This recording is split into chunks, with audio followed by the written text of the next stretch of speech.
Okay, Tiana have just arrived. Yeah. Okay. Make a live. First is on the question of disbursements. As of 9th January 2024, which is today, no single constituency has received a single cent of the NG CDF funds. None of us here have received no single member of parliament. By now, CDF allocation should be 35% of the, on bursaries, should be 35% of the CDF allocation, which translates to about 18.5 billion. No single cent has been disbursed in this respect, with the consequence that there are many pupils and students who are stranded all over this country. As we speak, CDF allocation for the year should be 63 billion shillings. Because we are in the third quarter, by now we should have received at least 75% of this money, which translates to just about 46 billion. To date, as of this date, no single amount has been received, despite all sorts of utterances that you may have heard elsewhere. So these false statements lead citizens to think that MPs have received money and they are sitting on it. We want to make it clear that we have not received it, and we urge the government to immediately release this entire amount of CDF allocation that we ought to have received. It is also important to note that by last year, through our speaker, the government gave commitment that CDF funds will have been fully released by 20th of December. And there was an official communication by our speaker to that effect. It is clear that they misled our speaker, they misled the National Assembly, and they misled the people, and that's unfortunate. Secondly, there's a CDF memo dated 4th January 2024, and members of the press might be aware of this. This CDF memo was directed to all CDF account managers countrywide. It was directing them that money cannot be released because there were certain amendments to the CDF Act, as a result of which they were supposed to recall the proposals that they had made and redo it and resubmit it. We want to say categorically that, in our opinion, that memo is misguided, it's unlawful, and it is improper, and it must be withdrawn. The first reason is, yes, there were certain amendments to the CDF Act towards the end of last year, actually in the months of November going to December. Those amendments essentially affected only two things.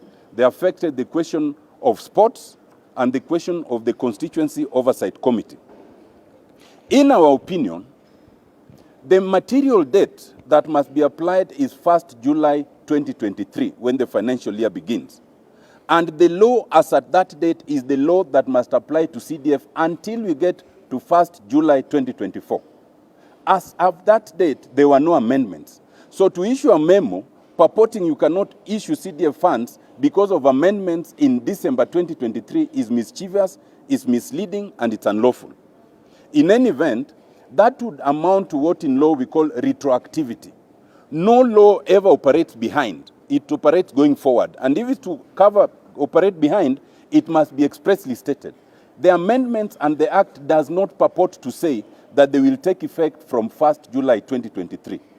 Secondly, even if that argument was to be believed, those amendments only affect sports and the Constituency Oversight Committee, which is just about 6% or so of the overall allocation of CDF. If that was true, they'd have released the 94% of CDF and indicated that they will withhold the 6% pending adjustment. They cannot withhold or return the entire proposal on that account. Thirdly and lastly, if that argument was true, then it would mean they cannot disburse any money. How then is it that we are getting statements saying they've disbursed certain amounts of money? Either you can disburse or you cannot disburse. You cannot say I cannot disburse, then on the other hand you say I've disbursed a certain amount of money. So our position is clear that that memo must be withdrawn. The CDF funds must be released. Way forward. As a bipartisan team comprising all members of the House from both sides, we demand that the entire allocation of CDF must be released within 7 days as is due. And if that is not done, we will call for a special sitting of the House. When we call for a special sitting, secondly, We will then draft appropriate motions against the CS Treasury and against the CDF board or any such other entity as we may determine at the time. Thank you. Do you want to summarize? Thank you. Mmeona leo hapa hakuna uzo ya Kenya Kwanza, hakuna uzo ya Azimio.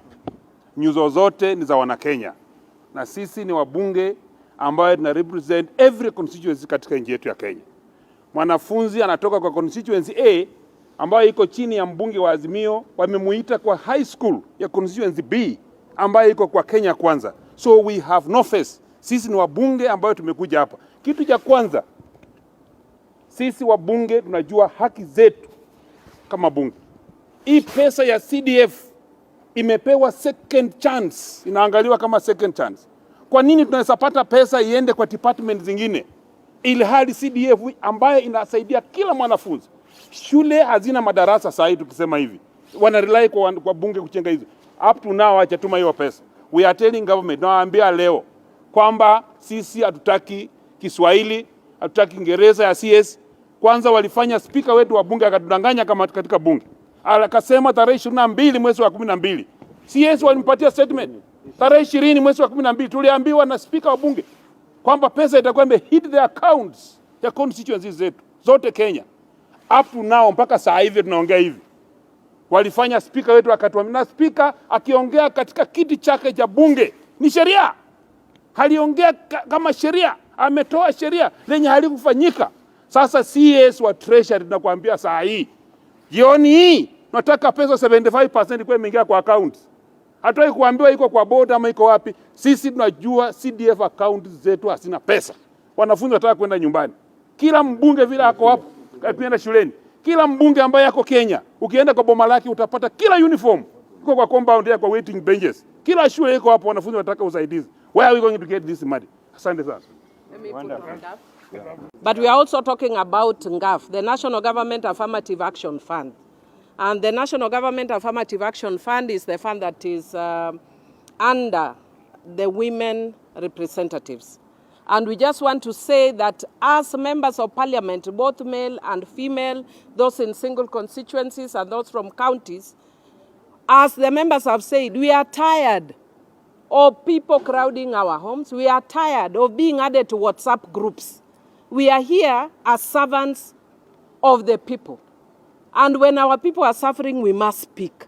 And because of that, we want to tell Treasury that we are not joking. And we are going to take them head on. When it comes to issues regarding Kenyans, we don't joke. We are going to take you head on. And please release that money today. Because we are not going to have young people missing chances in national schools.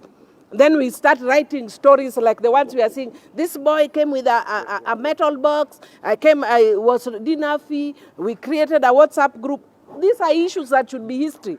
When we have funds, release those funds so that we don't have children standing with billboards like prisoners, like people who have been charged by DCI, standing with those billboards. I am 14 years old. I do not have money. And there is money here. Please release the money. We need to let our children go to school. We are not joking. Many of us have left our constituencies when we saw that there is this Kamkunji. And you better take us seriously. And we also want to say, kindly stop trying to intimidate members. Our first call is to our constituents. Thank you. Thank you.